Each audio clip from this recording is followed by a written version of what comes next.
안녕하십니까. 서울 도봉구에 사는 67 방영순입니다. 오늘 여러분께 제 이야기를 들려드리려고 합니다. 끝까지 들어주시다면 감사하겠습니다. 안녕하십니까. 서울 도봉구에 사는 67 박영순입니다. 오늘 여러분께 제 이야기를 들려드리려고 합니다. 끝까지 들어주신다면 감사하겠습니다. 무너져 내리는 절망감을 느껴보신 적 있으세요? 평생을 성실하게 살아왔는데도 모든 것을 잃고 막막함에 빠진 적 말이에요. 저는 그런 경험을 했어요. 67의 모든 걸 잃고 쪽방촌으로 떨어졌지요. 하지만 여러분, 제가 오늘 이 이야기를 들려드리는 이유는 절망을 말하려는 게 아니에요. 인생이 끝났다고 생각되는 바로 그 순간에도 새로운 시작이 기다리고 있다는 걸 전해드리고 싶어서예요. 제 남편이 세상을 떠난 건 지금으로부터 5년 전이에요. 암 투병 3년 끝에 남편은 제 곁을 떠났어요. 그때 제 나이가 62이었지요. 남편과 함께 살아온 세월이 40년이 넘었는데 갑자기 혼자가 되니 모든 게 막막했어요. 남편은 평범한 회사원이었어요. 대기업은 아니었지만 그래도 한 회사에서 30년을 일했고 그렇게 모은 돈으로 도봉구의 작은 아파트 하나를 장만했지요. 우리 부부의 소박한 꿈은 그저 아들 잘 키우고 노후에 조용히 사는 거였어요. 아들 민수는 35이에요. 그 나이면 이제 제법 철이 들 때인데 결혼을 하고 나서부터 뭔가 달라지기 시작했어요. 며느리 수진이가 들어오면서부터요. 처음에는 정말 착한 아이인 줄 알았어요. 어머니 잘 모시겠다고 했거든요. 그런데 시간이 지나면서 점점 이상해지더라고요. 남편이 돌아가시고 나서는 더 심해졌어요. 명절 때만 해도 그래요. 예전에는 우리 집에서 명절을 보냈는데 이제는 처가에만 가요. 엄마 장모님이 편찮으시대요. 이번에는 우리 집에서 보내야 하는 거 아니냐고 물으면 내년에는 꼭 갈게요 하고는 또 처가로 가버려요. 혼자 집에 앉아서 송편 빚고 전 부치면서 남편 사진 보며 눈물 흘렸어요. 여보, 당신 없으니까 저 혼자 명절 지내요. 우리 민수가 이렇게 변할 줄 몰랐어요. 그렇게 중얼거리곤 했지요. 남편이 남겨둔 돈이 좀 있었어요. 퇴직금하고 보험금 합쳐서 한 4억 정도 됐어요. 아파트까지 합치면 제법 괜찮은 재산이었지요. 당연히 이 돈은 나중에 아들한테 가겠지만 지금은 제가 쓰면서 살아야 하잖아요. 국민연금도 조금 나오고 해서 크게 부족하지 않게 살 수 있었어요. 그런데 혼자 사는 게 생각보다 힘들더라고요.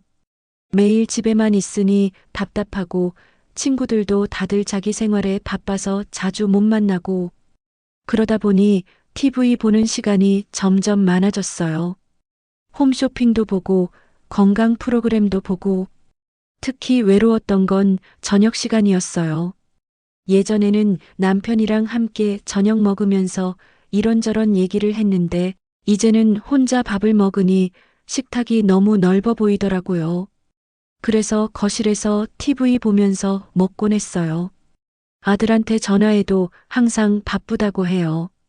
엄마 지금 회의 중이에요. 나중에 다시 전화할게요. 그러고는 전화를 안 해요.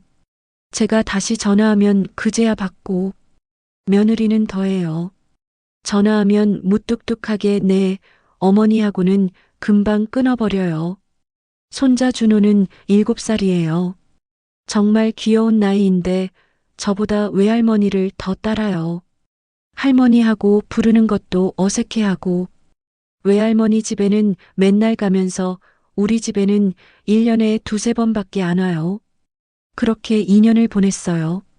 남편 없이 혼자 사는 게 점점 익숙해지면서도 한편으로는 점점 더 외로워지더라고요. 이대로 늙어가는 건가? 아무도 날 찾지 않는데. 그런 생각이 자꾸만 들었어요. 밤에 잠을 못 이루는 날이 많았어요. 이렇게 사는 게 맞는 건가? 돈은 있는데 쓸 데가 없고 자식은 있는데 관심이 없고 텅 빈 집에서 혼자 뒤척이다가 남편 사진 보면서 또 눈물 흘리고 그러던 어느 날이었어요. 아파트 경로당에서 만난 이웃 할머니가 투자 이야기를 꺼내셨어요. 지금 정말 좋은 투자처가 있는데 노후 준비하기 딱 좋다고 연금처럼 매달 받을 수 있다고 하시더라고요. 처음에는 관심이 없었어요. 평생 은행 예금밖에 안 해봤거든요. 남편도 살아생전에 투자는 위험하다고 했고. 그런데 그 할머니가 자꾸 권하시는 거예요. 박 씨 혼자 사시니까 미래가 불안하시죠? 이거 하시면 매달 용돈 나와요. 저도 하고 있는데 정말 좋아요. 사실 마음 한편으로는 불안했어요.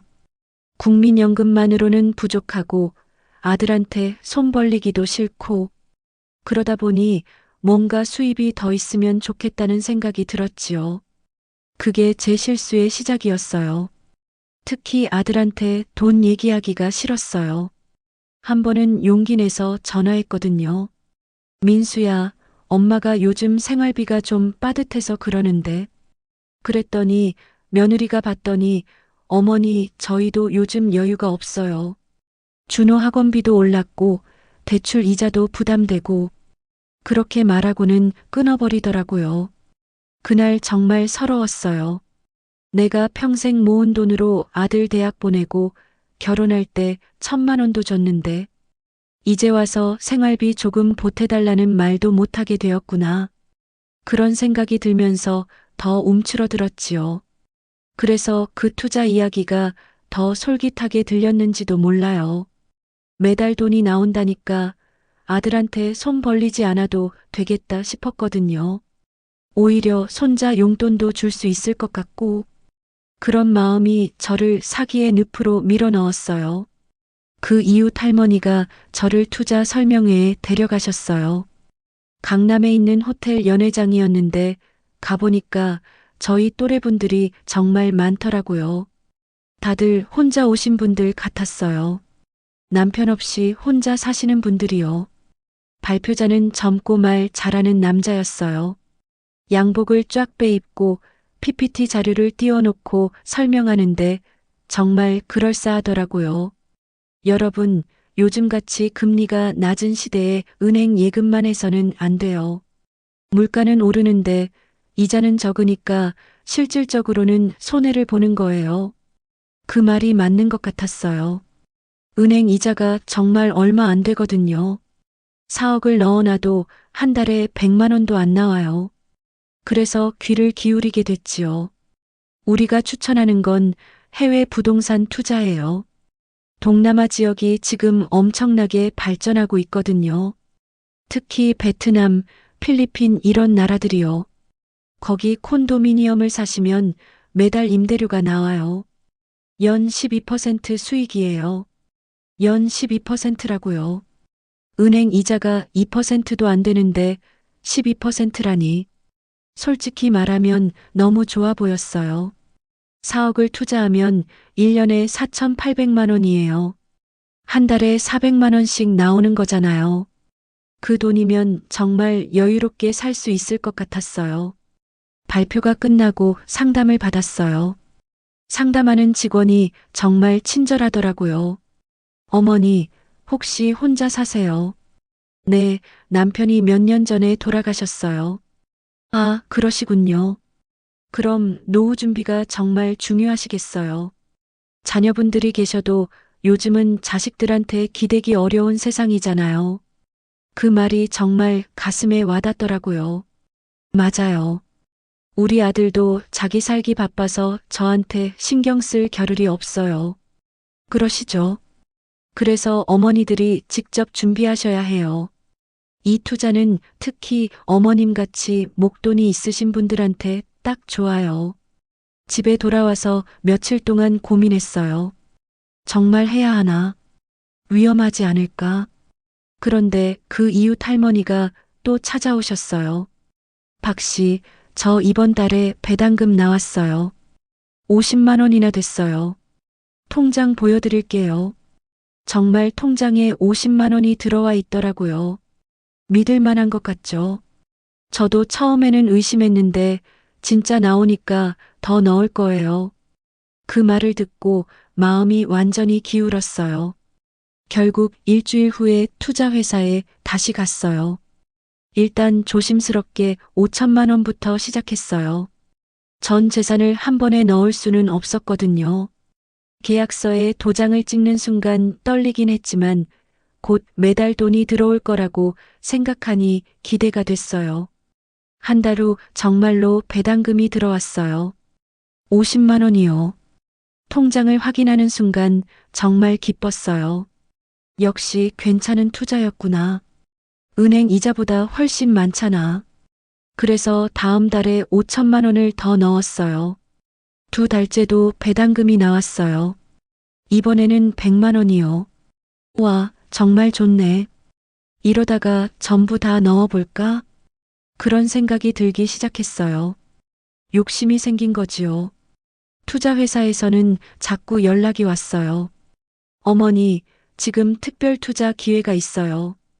필리핀 마닐라에 새로 짓는 콘도인데 지금 투자하시면 완공 후 가격이 2배로 오를 거예요. 선착순 20명만 받아요. 선착순이라는 말에 더 조급해졌어요. 그래서 또 1억을 넣었어요. 이제 남은 돈이 2억 8천이었지요. 그래도 조심스러워서 다 넣지는 않았어요. 그런데 석 달째부터 이상한 조짐이 보이기 시작했어요. 배당금이 늦게 들어오는 거예요. 투자회사에 전화하니까 죄송합니다, 어머니. 이번 달에 필리핀 쪽에서 송금이 늦어져서요. 다음 주에는 꼭 들어갈 거예요. 라고 하더라고요. 다음 주가 되어도 안 들어왔어요. 또 전화하니까 담당자가 바뀌었다고 해요.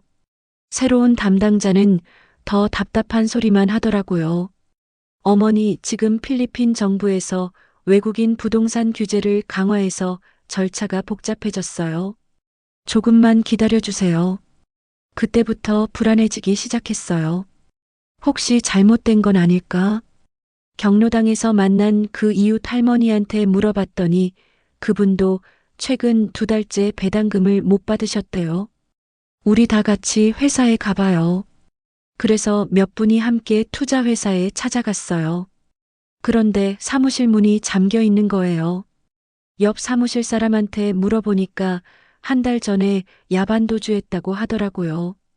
그 순간 머리가 하얘졌어요. 손발이 떨리고 눈앞이 캄캄해지더라고요. 경찰서에 신고했지만 별 소용이 없었어요. 피해자가 수백 명이래요. 사장은 이미 해외로 도망갔고 투자한 돈은 돌려받을 방법이 없다고 하더라고요. 제가 넣은 1억 6천만 원이 한순간에 날아가 버린 거예요. 집에 돌아와서 며칠을 울었어요. 어떻게 이럴 수가 있지? 평생 모은 돈인데. 남편이 죽도록 일해서 모은 돈인데. 그런데 더 큰 문제는 그게 끝이 아니었어요. 제 통장에 남은 돈이 2억 8천만 원이었는데 그걸 보고 있으니까 또 욕심이 생기는 거예요. 이걸로 손실을 만회해야 해. 다른 좋은 투자처를 찾아야 해. 완전히 정신이 나간 상태였지요. 그래서 또 다른 투자 설명회를 찾아다녔어요. 이번에는 국내 부동산이었어요. 경기도 외곽에 땅을 사면 개발 호재가 있어서 값이 오를 거라고 하더라고요. 그 말을 믿고 또 1억 5천을 넣었어요. 그것도 사기였어요. 그 땅은 개발 제한 구역이라 아무것도 할 수 없는 땅이었대요. 게다가 제가 산 건 땅도 아니고 투자 지분이라는 거였어요. 나중에 알고 보니 그 땅 자체가 존재하지도 않았어요. 결국 남은 돈 1억 3천만 원만 겨우 지킬 수 있었어요. 4억 중에서 2억 7천이 날아간 거지요. 그때부터 정신이 번쩍 들었어요. 더 이상 투자하면 안 되겠구나. 하지만 이미 늦었어요. 남은 돈으로는 생활비를 대기해도 부족했어요.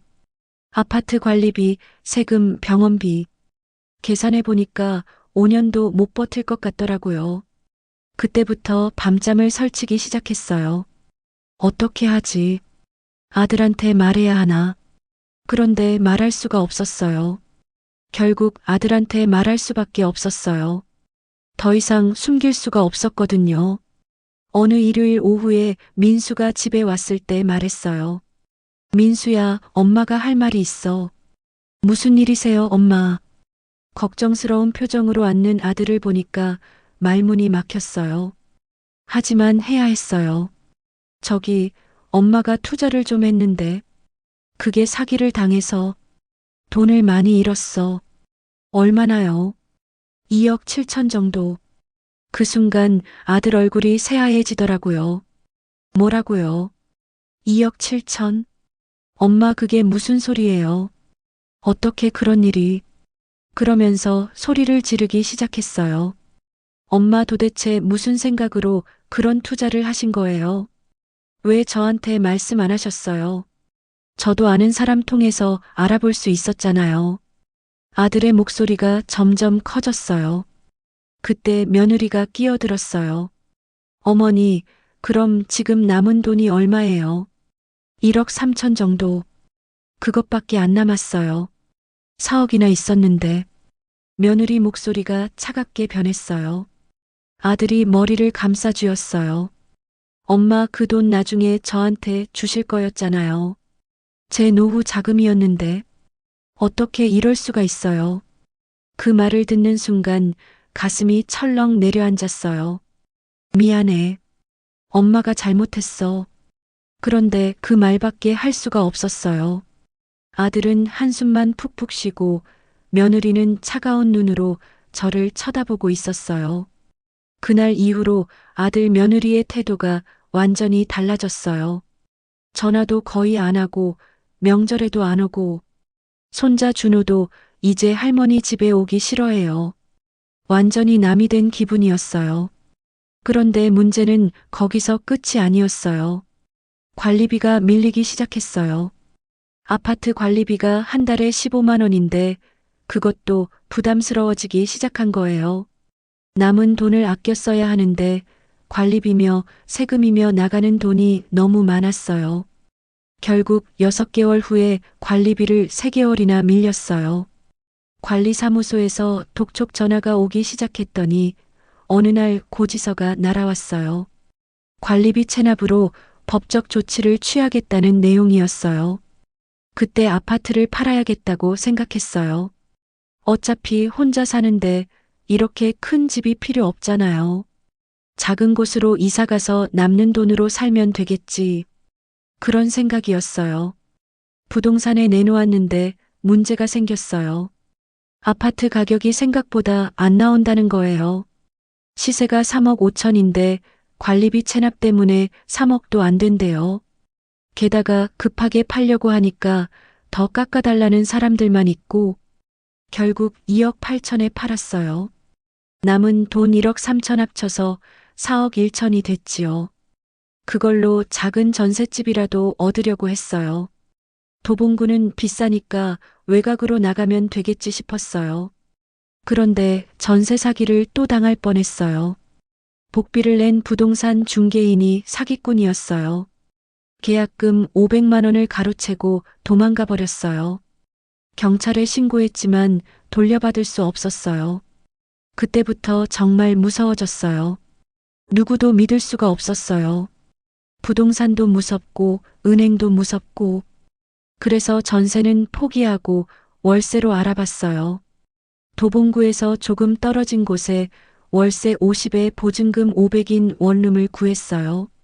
남은 돈 3억 6천으로 살아야 하는데 한 달에 50만 원씩 나가니까 얼마나 버틸 수 있을지 계산해 봤어요. 병원비며 생활비며 하면 한 달에 100만 원은 들어요.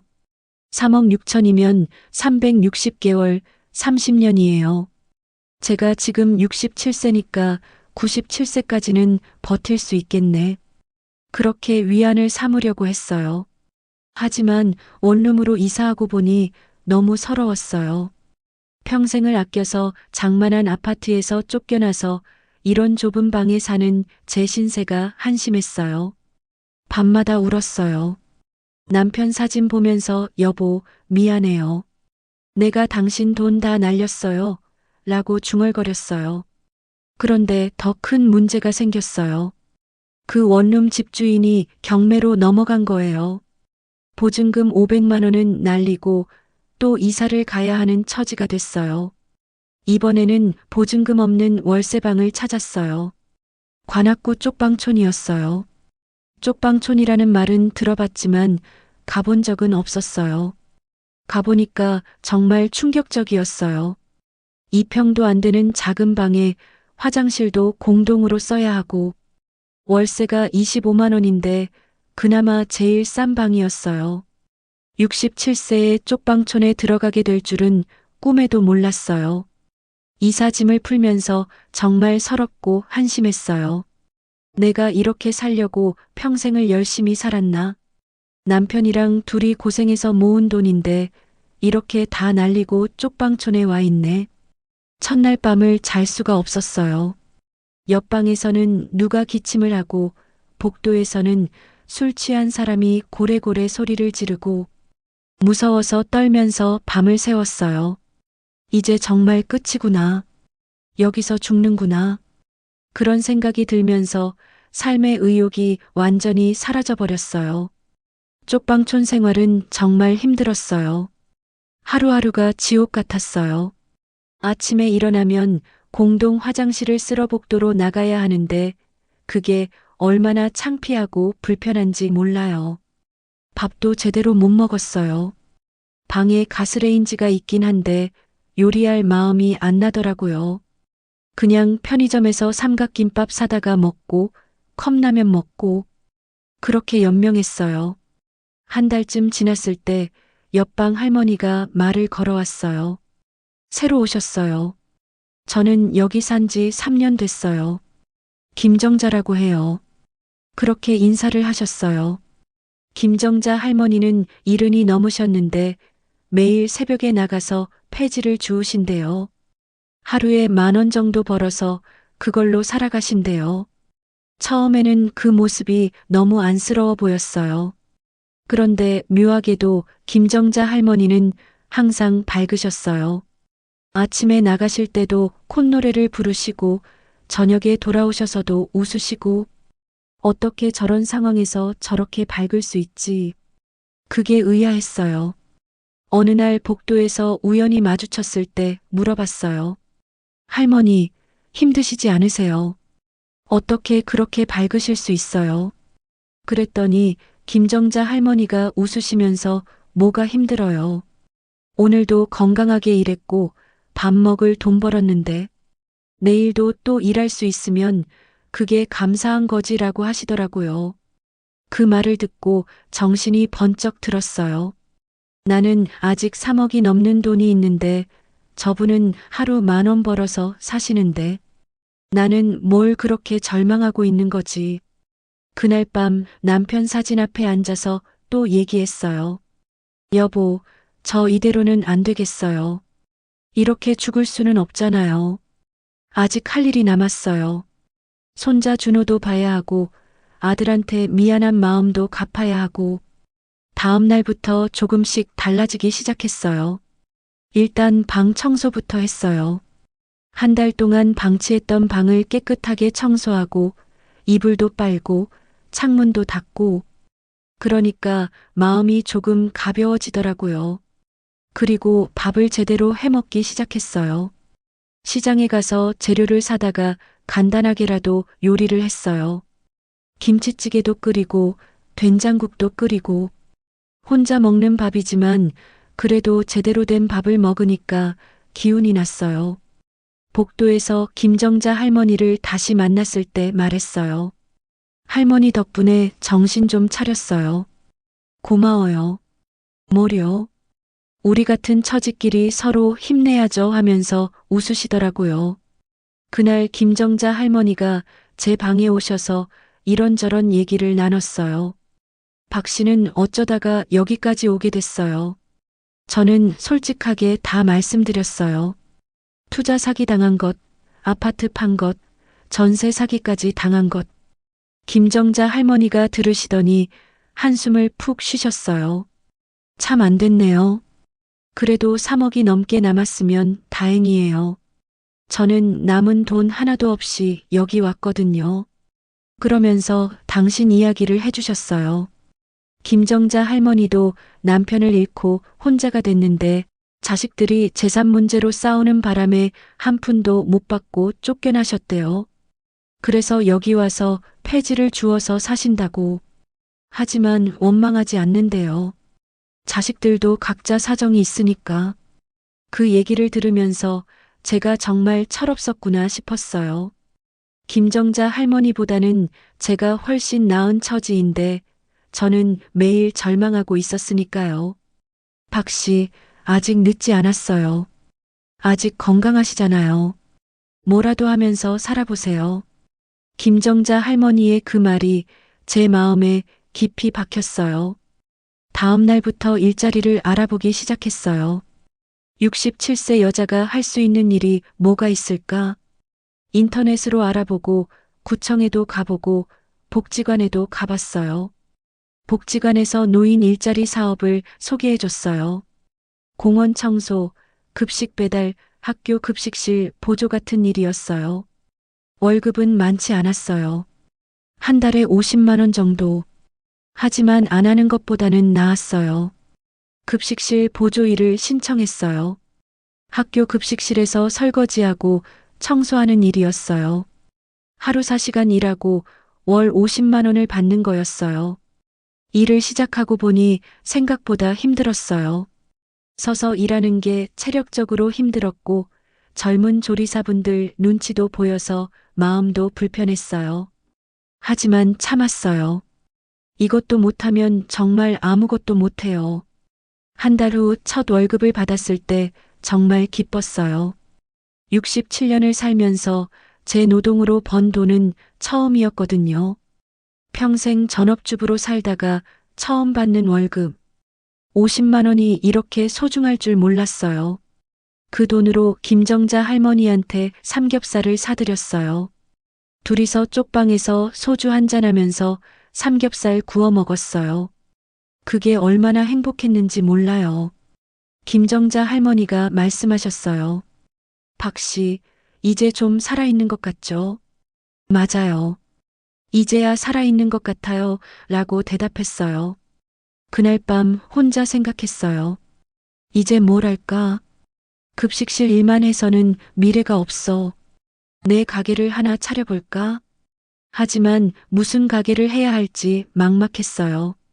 어느 날 복지관에서 요리 강습이 있다는 걸 알게 됐어요. 노인들을 위한 무료 강습이었는데 반찬 만들기를 가르쳐 준대요. 시간도 남고 해서 신청했어요. 강습에 가보니까 저희 또래 할머니들이 10명쯤 모여 있었어요. 다들 무료하게 사시는 분들인 것 같았어요. 강사님이 김치볶음, 잡채, 멸치볶음 같은 반찬 만드는 법을 가르쳐 주셨어요. 제가 평생 요리는 해왔지만 이렇게 체계적으로 배운 건 처음이었어요. 양념 비율이며 불 조절이며 시간 맞추는 법이며 하나하나 다 중요하더라고요. 강습을 들으면서 문득 생각이 들었어요. 내가 반찬 가게를 해볼까? 요즘 1인 가구가 많아서 반찬 사 먹는 사람들이 많다잖아요. 특히 젊은 사람들은 요리할 시간도 없고 집에 돌아와서 계산해 봤어요. 작은 반찬 가게를 차리려면 얼마나 들까? 보증금, 권리금, 시설비. 대충 5천만 원 정도면 될 것 같았어요. 3억 6천 중에서 5천을 쓰고 나면 3억 1천이 남아요. 그 돈으로도 충분히 살 수 있을 것 같았어요. 문제는 장소였어요. 어디다가 가게를 차려야 할까? 도봉구는 비싸고 그렇다고 너무 외진 곳은 손님이 없을 것 같고 한 달 동안 여기저기 돌아다니면서 알아봤어요. 그러다가 노원구에 괜찮은 곳을 찾았어요. 지하철역 근처인데 오피스텔이 많은 동네였어요. 1인 가구가 많은 곳이지요. 가게는 5평짜리 작은 곳인데 권리금이 1,000만 원, 보증금이 1,000만 원, 월세가 80만 원이었어요. 일단 계약하고 가게를 꾸미기 시작했어요. 인테리어는 직접 했어요. 페인트 칠하고 진열대 놓고 냉장고 사고 다 해서 3천만 원쯤 들었어요. 가게 이름은 영순네 반찬이라고 지었어요. 제 이름을 넣은 거예요. 간판도 달고 메뉴판도 만들고 모든 게 설레고 기대됐어요. 개업날 김정자 할머니가 와주셨어요. 축하해요, 박씨. 꼭 성공하세요 라면서 화분을 선물해 주셨어요. 그 마음이 너무 고마워서 울컥했어요. 첫날은 손님이 별로 없었어요. 몇 분이 지나가다가 호기심에 들어오셨는데 가격 보고는 비싸다고 하면서 안 사고 나가셨어요. 김치볶음을 5천 원에 팔았는데 시장에서는 3천 원에 판대요. 가격을 너무 높게 잡은 건가? 고민했지만 더 낮추면 이익이 안 남아요. 재료비에 인건비에 월세에. 계산해 보니까 이 가격이 맞는데 손님들은 비싸다고 하시니 난감했어요. 일주일이 지나도 하루 매출이 5만 원도 안 됐어요. 월세 80만 원에 재료비 생활비 생각하면 적자였어요. 이대로는 안 되겠구나. 뭔가 바꿔야 해. 그래서 전략을 바꿨어요. 가격은 그대로 두고 양을 조금 늘렸어요. 그리고 시식 코너를 만들었어요. 지나가는 분들한테 맛을 보여드린 거예요. 시식을 해보신 분들이 맛있다고 하시면서 사기 시작했어요. 특히 김치볶음이 인기가 좋았어요. 제가 돼지고기를 넉넉하게 넣고 양파도 많이 넣어서 맛이 진했거든요. 한 달쯤 지나니까 단골 손님이 생기기 시작했어요. 근처 오피스텔에 사시는 젊은 직장인들이었어요. 혼자 사시는 분들이라 요리할 시간이 없어서 반찬을 사가신다고 하더라고요. 할머니, 여기 반찬 진짜 맛있어요. 엄마 생각나요. 그런 말을 들으면 정말 보람이 있었어요. 내가 만든 반찬이 누군가에게 위로가 되고 있구나. 그런 생각이 들면서 힘이 났어요. 석 달이 지나니까 하루 매출이 20만 원 정도 됐어요. 한 달이면 600만 원이에요. 재료비랑 월세 빼고 나면 한 300만 원 정도 남아요. 그 돈으로 생활하기에는 충분했어요. 쪽방촌에서 나와서 근처에 원룸을 얻었어요. 보증금 500에 월세 50만 원짜리요. 비좁긴 했지만 쪽방보다는 훨씬 나았어요. 화장실도 내 방에 있고 부엌도 있고 가게 일이 바빠지면서 급식실 일은 그만뒀어요. 이제는 제 가게에만 집중하기로 했어요. 아침 6시에 일어나서 재료 손질하고 8시에 가게 문 열고 밤 8시에 문 닫고 정말 바쁘게 살았지만 행복했어요. 어느 날 단골 손님 중 한 분이 말씀하셨어요. 할머니, SNS 하세요. 요즘 젊은 사람들은 다 SNS 보고 가게 찾아요. 할머니 가게 음식 정말 맛있으니까 SNS에 올리면 손님 더 늘어날 거예요. SNS라니. 저는 스마트폰도 제대로 못 쓰는데. 하지만 그 손님이 도와주겠다고 하셔서 시작하게 됐어요. 인스타그램이라는 걸 만들어서 제 반찬 사진을 올리기 시작했어요. 처음에는 좋아요가 몇 개 안 됐는데 점점 늘어나더니 어느 날 갑자기 폭발적으로 늘어났어요. 누가 제 가게를 소개하는 글을 올렸나 봐요. 할머니가 정성스럽게 만드는 집밥 같은 반찬 가게라고. 그 다음 날부터 손님이 엄청 늘었어요. 줄을 서서 기다릴 정도였어요. 하루 매출이 50만 원까지 올라갔어요. 정말 믿어지지 않았어요. 하지만 문제가 생겼어요. 혼자서는 도저히 감당이 안 되는 거예요. 아침부터 밤까지 쉴 틈 없이 일해도 주문을 다 소화할 수가 없었어요. 누군가 도와줄 사람이 필요했어요. 직원을 구하려고 구인 광고를 냈어요. 하지만 아무도 오지 않았어요. 월급을 150만 원이나 준다고 했는데도요. 나중에 안 사실인데 요즘 젊은 사람들은 주방 일을 안 하려고 한대요. 힘들고 더럽다고. 고민하다가 김정자 할머니한테 부탁했어요. 할머니, 저 좀 도와주실 수 없으세요? 그랬더니 김정자 할머니가 흔쾌히 오케이 하셨어요. 저야 폐지나 줍는데 뭐. 박씨 가게에서 일하는 게 훨씬 낫죠. 김정자 할머니가 오시면서 상황이 많이 나아졌어요. 할머니는 재료 손질을 맡고 저는 요리를 하고 둘이서 번갈아 가면서 손님 응대를 했어요. 손발이 척척 맞았어요. 한 달 월급으로 150만 원을 드렸더니 김정자 할머니가 너무 많다고 하셨어요. 아니에요, 할머니. 당연히 받으셔야 해요. 할머니 없으면 저 혼자 못해요. 정말 그랬어요. 김정자 할머니는 저한테 생명의 은인이었어요. 장사가 잘 되면서 6개월 만에 투자금을 다 회수했어요. 그리고 매달 500만 원씩 남기 시작했어요. 김정자 할머니 월급 주고 월세 내고 재료비 쓰고 해도 그 정도는 남았어요. 그렇게 1년이 지났을 때 드디어 아들한테 연락이 왔어요. 엄마, 요즘 어떻게 지내세요? 오랜만에 듣는 아들 목소리에 눈물이 났어요. 잘 지내. 너는 어떻게 지내니?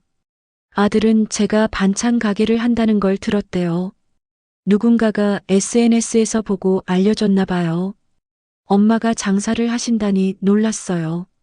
가게에 한번 가봐도 될까요? 물론이지. 언제든지 와. 며칠 후 아들이 가게에 왔어요. 며느리랑 손자 준호도 함께 왔어요. 1년 만에 보는 손자가 얼마나 컸는지 몰라요. 가게를 둘러본 아들이 말했어요. 엄마, 여기 깨끗하고 좋네요. 반찬도 맛있어 보이고. 그러면서 이것저것 싸가면서 돈을 내려고 했어요. 아니야. 가족인데 돈은 무슨. 그냥 가져가. 집에 가서 먹어봤는데 정말 맛있었대요. 며느리가 다음에 또 오겠다고 하더래요. 그 말을 듣고 정말 기뻤어요. 이제 조금씩 관계가 회복되는구나. 하지만 또 다른 문제가 생겼어요. 옆 건물에 대형 반찬 프랜차이즈가 들어온 거예요. TV 광고도 하는 유명한 체인점이었어요. 깔끔한 인테리어에 젊은 직원들이 일하는 곳이었어요. 처음 며칠은 손님이 확 줄었어요. 다들 새로 생긴 프랜차이즈로 가는 것 같았어요. 하루 매출이 20만 원까지 떨어졌어요. 이대로 가면 망하겠구나 싶었어요.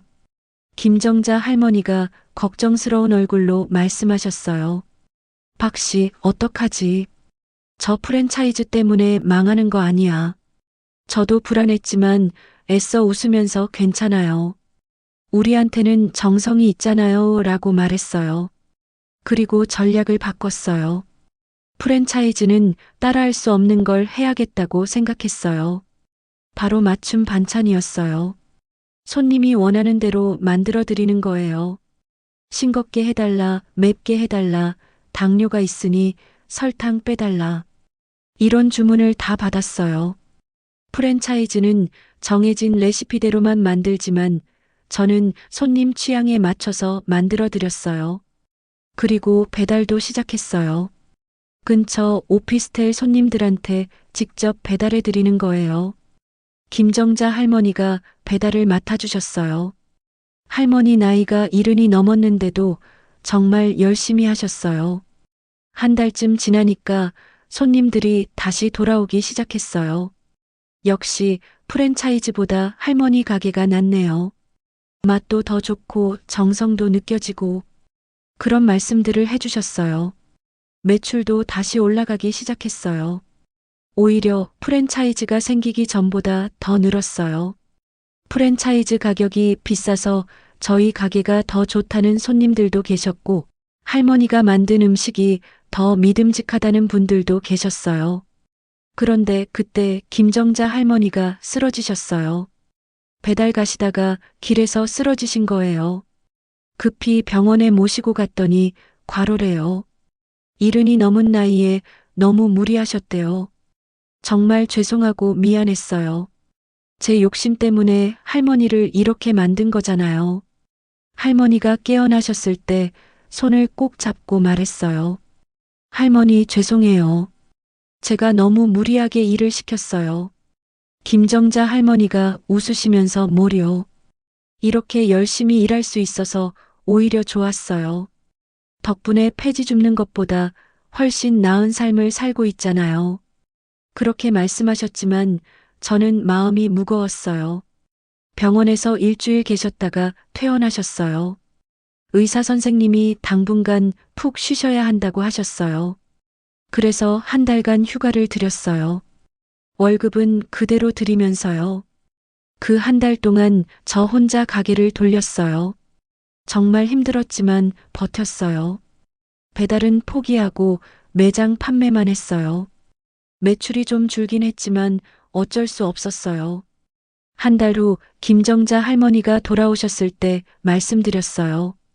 할머니, 이제 힘든 일은 시키지 않을게요. 가게에서 손님 응대만 해주세요. 배달이랑 무거운 일은 제가 할게요. 김정자 할머니가 고맙다고 하시면서 우셨어요. 저도 덩달아 울었어요. 우리 둘은 이제 가족 같은 사이가 됐어요. 그렇게 2년이 흘렀어요.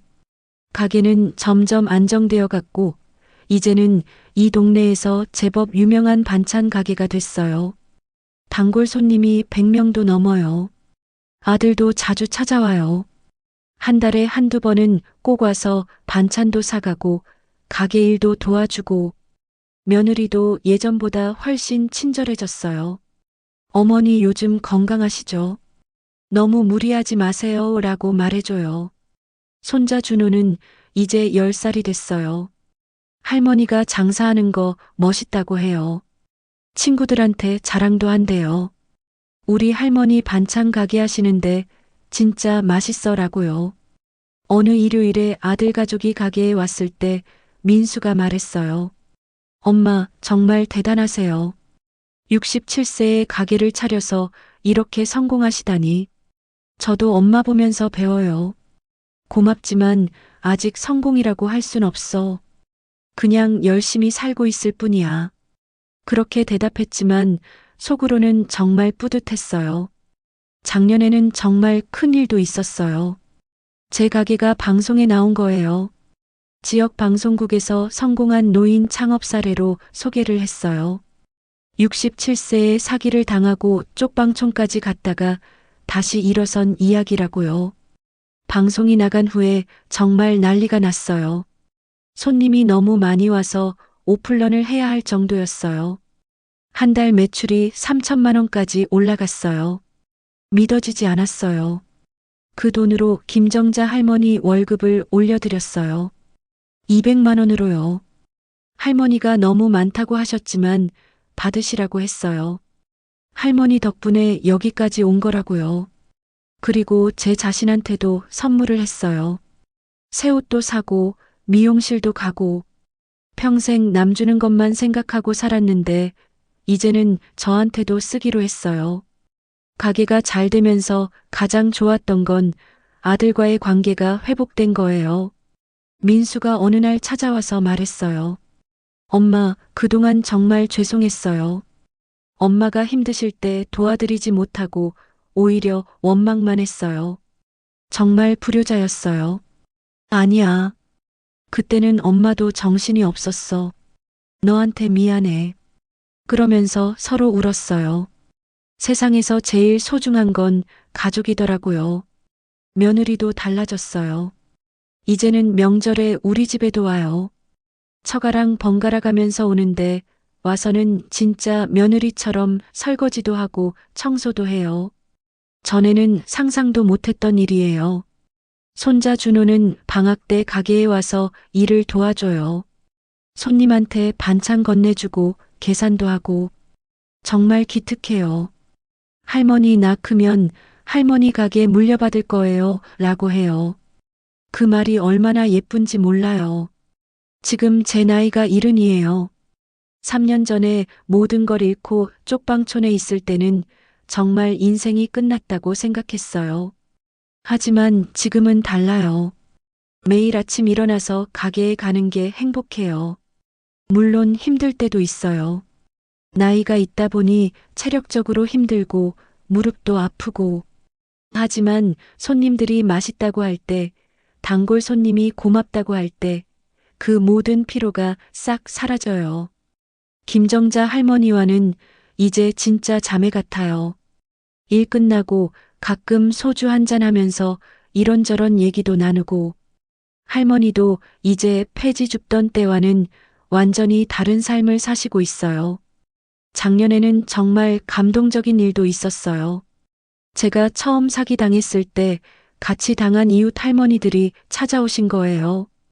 방송 보고 찾아왔다고 하시면서 축하해 주셨어요. 그분들은 아직도 힘들게 사신대요. 저처럼 다시 일어서지 못하고 계신 거예요. 그래서 제가 반찬을 한 보따리 싸드렸어요. 가져가서 드시라고요. 그분들이 우시면서 고맙다고 하시더라고요. 저도 예전에는 그랬으니까 그 마음을 알아요. 돈을 잃고 자존심도 잃고 미래도 없어 보이고, 하지만 포기하지 않으면 기회는 온다는 걸 이제는 알아요. 가끔 방송국이나 신문사에서 인터뷰 요청이 와요. 노년 창업 성공 사례로 소개하고 싶다고요. 처음에는 부끄러워서 거절했는데 이제는 기꺼이 응해요. 제 이야기가 누군가에게 희망이 될 수 있다면 얼마든지 말하고 싶어요. 여러분, 저는 67세에 모든 걸 잃고 쪽방촌까지 갔던 사람이에요. 사기를 당하고 아들한테도 버림받고 정말 죽고 싶을 만큼 힘들었어요. 하지만 포기하지 않았어요. 김정자 할머니를 만났고 용기를 얻었고 다시 시작했어요. 지금은 제 가게도 있고 가족과도 화해했고 매일 행복하게 살고 있어요. 나이가 많다고 포기하지 마세요. 실패했다고 끝이 아니에요. 아직 우리한테는 시간이 있어요. 지혜도 있고 경험도 있고 그걸로 충분히 다시 시작할 수 있어요. 저는 이제 70이에요. 하지만 앞으로 20년은 더 일할 거예요. 건강이 허락하는 한 이 가게를 계속 운영할 거예요. 그리고 언젠가 손자 준호한테 물려줄 거예요. 제 인생 이막은 지금부터예요. 67세에 시작한 새로운 인생. 이게 진짜 제 인생이에요. 여러분도 할 수 있어요. 포기하지 마세요. 끝까지 들어주셔서 정말 감사합니다.